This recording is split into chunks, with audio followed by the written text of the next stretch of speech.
on to the next topic, which is the Motorola Edge 40. So, talking about like an all rounder, the Motorola Edge 40 is hopefully, in my opinion, the Motorola Edge 40 is a really good phone. That being said, many people try to stay away from Motorola, and I get it. Motorola isn't like a very premium. It still isn't that premium brand that people are looking for. But you need to really look at the price. Uh, it's being sold for 30,000 right now in the website, and it's out of stock. But if you look at it, uh, just purely from a specs and design perspective, it's pretty impressive. First of all, the design looks premium. I would say at least 5,000 or maybe 10,000 rupees more above its class. Basically, it reminds me of that sub 50k to 40k. I mean 40k to 50k range phones, and it has that curved glass, and it has those thin bezels, although not symmetric. They look pretty good. Also, the camera layout and stuff, all these things remind me of a very premium phone. And I think this is the first phone in India with the Dimensity 8020, which I think it was supposed to come on another phone. I remember Atharv saying it was supposed to come on another phone, but that didn't happen. So I think this is the first phone with that processor. Correct me if I'm wrong, Atharv. And Yeah, it's the first phone in India with the 8020 processor. yes, and for the price, I But would. the 8020 Yeah, yeah. processor is like a rebadged version of the Dimensity 1100, which launched, I think, 2 years ago. Maybe they just upped the clock speeds or something like that. But at least it is giving sustained performance, unlike the Exynos or the Tensor stuff. So that's good. Yeah, and I would say, and there's no cameras like 2 megapixel or 5 megapixel camera. It's all cameras that you can actually use, a 50 megapixel and a 13 megapixel camera.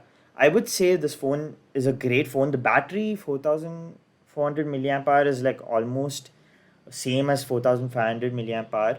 I would say this, apart from the USB port and like no headphone jack, which I think even the previous Motorola Edge phones didn't have. Apart from those things, I would say if you're a person who doesn't care about the brand that much or doesn't care about the premiumness of the brand, this is a great phone. It does not have any problems apart from, and also, yeah, Motorola doesn't give their updates on time, which I think even MKBHD, I think he also had highlighted the point. Their updates is an issue, but this is a no nonsense, I would say, enthusiast phone. It's like what OnePlus used to be, and it's kind of sad that people don't take Motorola seriously anymore.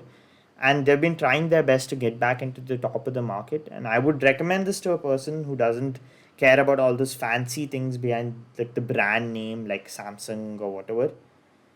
I would say this is a good phone because the specs definitely are good. There's no ads. It's a clean experience.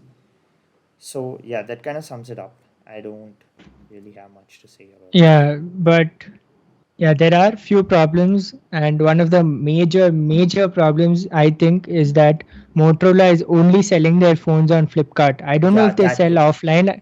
I guess they do, but they selling on Flipkart makes it very hard for me or anyone else to recommend, because as soon as I tell this phone is sold only on Flipkart, everyone's like, nah, I'm not going to Flipkart to buy any mobile and stuff. That's how Flipkart's reputation has become. So I think Motorola should diversify and move to Amazon a bit more, and maybe start retailing offline more, like maybe in Reliance Digital, Vijay Sales, and there are multiple offline stores as well. So Motorola should start selling there as well, and it'll be easier for people to recommend. And since it's a bloat free phone and it is a stock Android experience, it becomes easier to recommend for older people or parents and stuff like that. But because it's sold on Flipkart, that kind of ruins the whole recommendation thing. So Motorola should work on that. And other thing is software updates.